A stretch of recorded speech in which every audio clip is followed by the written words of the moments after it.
দ্বীপ জেলা ভোলার সাথে যোগাযোগের একটি যুগান্তকারী স্থাপনা তৈরি করছেন সরকার। ইতিমধ্যেই সরকার ভোলা, মেহেন্দিগঞ্জ, হিজলা, রহমতগঞ্জকে একত্র করার জন্য যে মহাপরিকল্পনা নিয়েছেন সড়কপথে, সেই মহাপরিকল্পনার ভোলা অংশে রয়েছে আমরা আপনাদেরকে দেখানোর চেষ্টা করছি। আপনারা দেখছেন যে এই অংশটি দিয়েই কিন্তু ভোলার সাথে মেহেন্দিগঞ্জ রয়েছে। সেই মেহেন্দিগঞ্জের সাথে মানুষের প্রতিনিয়ত যোগাযোগ করে থাকেন, মানুষ এখান দিয়ে যাতায়াত করে থাকেন। স্থানীয়রা বলছেন যে সেতু এবং সড়কের মাধ্যমেই ভোলার সাথে যে যোগাযোগ স্থাপনা, সংযোগ সড়ক হিসাবেই সরকার ইতিমধ্যেই প্রকল্প হাতে নিয়েছেন। সেই সংযোগ সড়কটি প্রকল্পটি পাশ হলেই কিন্তু এখানকার স্থানীয় যারা রয়েছেন, বিশেষ করে মেহেন্দিগঞ্জবাসী এবং আরও যে তিনটি বিচ্ছিন্ন উপজেলার মানুষ রয়েছেন, তারা কিন্তু একটি যুগান্তকারী ইতিবাচক হিসাবেই বলছেন যে বরিশাল সহ দক্ষিণ ও পশ্চিমাঞ্চলের মানুষের যোগাযোগের একটি অন্যতম সহজ গন্তব্য হবে এই সড়ক। এখানের মানুষের প্রত্যাশা, এখানকার স্থানীয় সংসদ সদস্য সহ যারা রয়েছেন তারা এই বিষয়টি নিয়ে কাজ করছেন। ইতিমধ্যেই প্রধানমন্ত্রী বিশেষ সবাই কিন্তু এই ভোলা, মেহেন্দিগঞ্জ,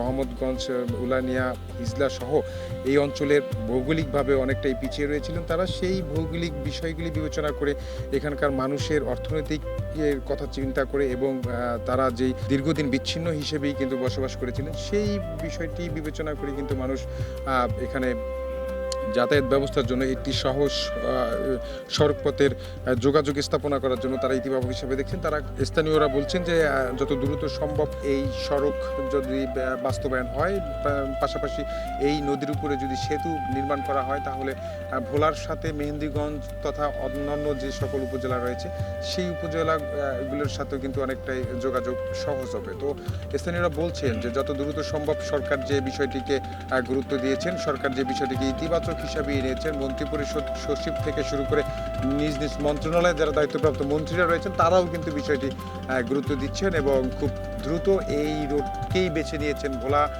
বিচ্ছিন্ন, ভোলার সাথে অন্যান্য যে বিচ্ছিন্ন উপজেলা রয়েছে, মেহেন্দিগঞ্জ সহ আশেপাশের যে উপজেলা রয়েছে, সেই উপজেলার বিষয়টিও কিন্তু সরকার বিবেচনায় এনে কিন্তু কাজ শুরু করেছেন। এখানটা যাতায়াতে আমাদের একটু সমস্যা, যেন আমাকে এখানটা যদি এখানে সেতুটা হয়, তাহলে আমরা পুরা বরিশাল যাইতে হইলে কোনো বিভিন্ন জনের রুগীর একটু নিয়ে যাইতে আমাকে সুবিধা হয়, নাহলে আমাকে ঢাকা মতো যাইতে আমাকে অনেক কষ্ট দিতে আছে।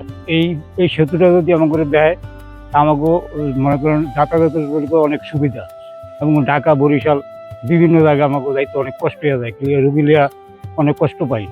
এই জন্য এই ট্রেনটা যদি এই সেতুটা দেয় তো আমাকে অনেক উপকার হইব আর কি। মানে ভোলার সাথে ফাতারাট এগুলো মানে আমাকে ঢাকা যাইতে যখন রুগী লইয়া অনেক যাইতে অনেক সুবিধা হইব যদি সেতু হয়, অনেক ভালো হবে। এবং এই নেটওয়ার্কের মাধ্যমে শুধু ভোলা নয়, মেহেন্দিগঞ্জ নয়, হিজলা নয় এবং দক্ষিণ পশ্চিমাঞ্চল তথা ভোলা এবং ঢাকার সাথেও সহজ যোগাযোগের একটি মাধ্যম হবে এই সংযোগ সড়ক এবং এই রোডটি। তো সব মিলে বলা যায় যে একটি আনন্দ উৎসবের মধ্যেই মেহেন্দিগঞ্জবাসী রয়েছেন। তবে ভোলা অংশের মানুষও দাবি করছেন যে তত দ্রুত সম্ভব শুধু সেতু নয়, সড়ক পথ নয়, সেতুটারও যাতে একটি যুগান্তকারী পদক্ষেপ সরকার হাতে নেবেন, যত দ্রুত সম্ভব সেতুর রোডম্যাপ তারা দিবেন এবং যাতে ভোলাবাসী আনন্দিত উৎসবের মধ্যে থাকেন, সেই বিষয়টিও সরকার আমলে নেবেন। তো আমার কাছে এই ছিল ভোলা মেহেন্দিগঞ্জ নেটওয়ার্কের যেই সড়ক পথের নিয়ে সরকার ইতিবাচক সিদ্ধান্ত নিয়েছেন, সেই ভোলা অংশে এবং মেহেন্দিগঞ্জ অংশের মাঝামাঝি পয়েন্ট থেকে এই ছিল আমার কাছে সর্বশেষ তথ্য।